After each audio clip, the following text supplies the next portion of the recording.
देवादा vote चटना बा देवादा vote चटना बा रोज करतई हो घटना बा रोज करतई हो घटना बा बापू भाई ढोरी चटना बा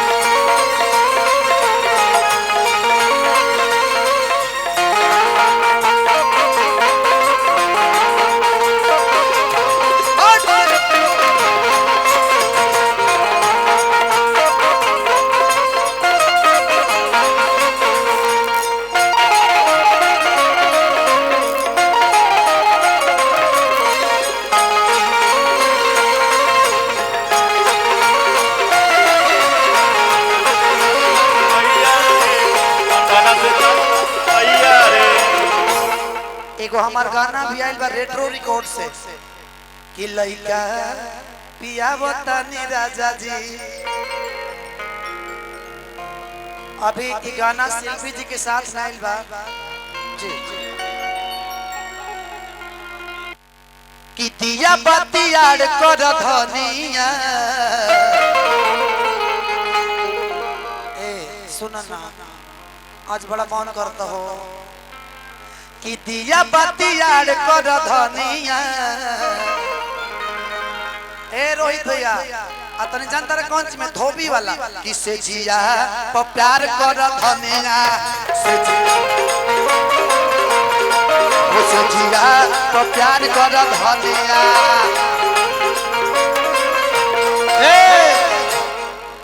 शिल्पी कहली है ना तनी है रुक जाए कि दिया बातियाड़ कर धनिया कि दिया बातियाड़ कर धनिया ए जरो ना है जो है त से जिया पर प्यार कर धनिया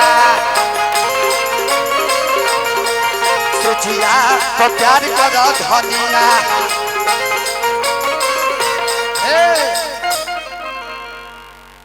कि रुकी अभी आवता नी राजा जी। शिल्पी कहले कि रुकी अभी आवता नी राजा जी तो लइका पियावता नी लइका पियावता नी राजा जी।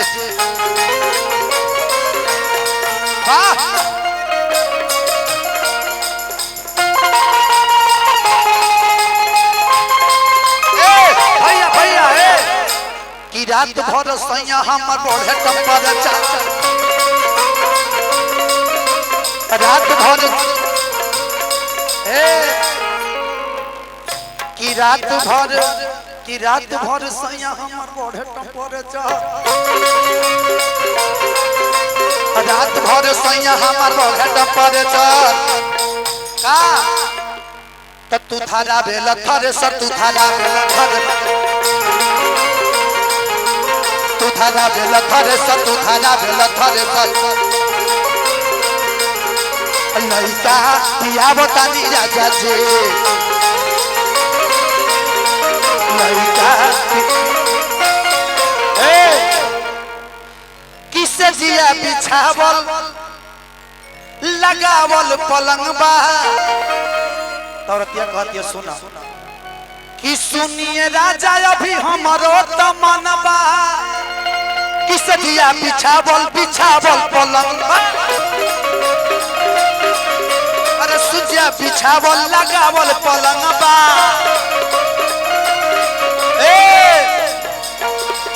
ए जगदेव जगदेव रामू हो ए मयो त सुनिए सैया अभी हमारो तमनबा तो छोड़ी बिट्टू के बोलावता नी राजा जी। सुबोधवा के सामान थैले बड़े तू हो अदिति काली सुबोधवा के सामान थैले बड़े ली ना ली कि सुन बिट्टू के बोलावता नी राजा जी तो लइका पियावता नी राजा जी। लइका पियावो तानी राजा जी अरे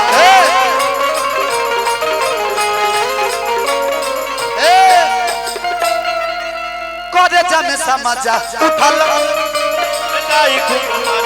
राजा राजा राजा करे जमे समाजा उठल तानी कोरा बेटाई खूब मजा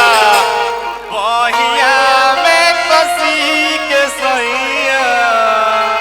हाय भैया मार दिया रे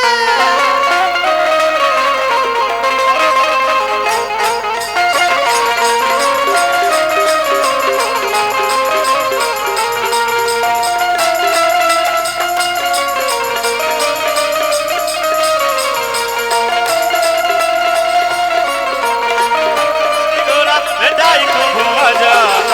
बहिया में कसी के सैया हाय भैया मार दिया रे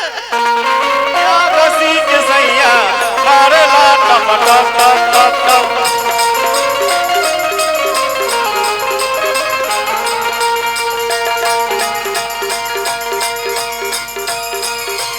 धरे काता किसर माँ धनंजय शिल्पी बात माना तो दिलवा के फीलिंग एहो बापू जाना किसर माँ धनंजय शिल्पी बात माना दिलवा के फीलिंग एहो बापू जाना दिलवा के फीलिंग एहो बापू तो सुन दिया बतियार कर धनिया भाई अच्छा भैया की तरफ से ढेर सारा पुरस्कार पप्पू भैया के भाई साहब कि दिया बतियार कर धनिया तो से जिया पर प्यार कर धनिया से जिया पर प्यार कर धनिया से जिया पर प्यार कर धनिया लइका पियावो तानी राजा जी से जिया को प्यार कर धनिया से जिया को प्यार कर धनिया से जिया को प्यार कर धनिया से जिया को प्यार कर धनिया से जिया को प्यार कर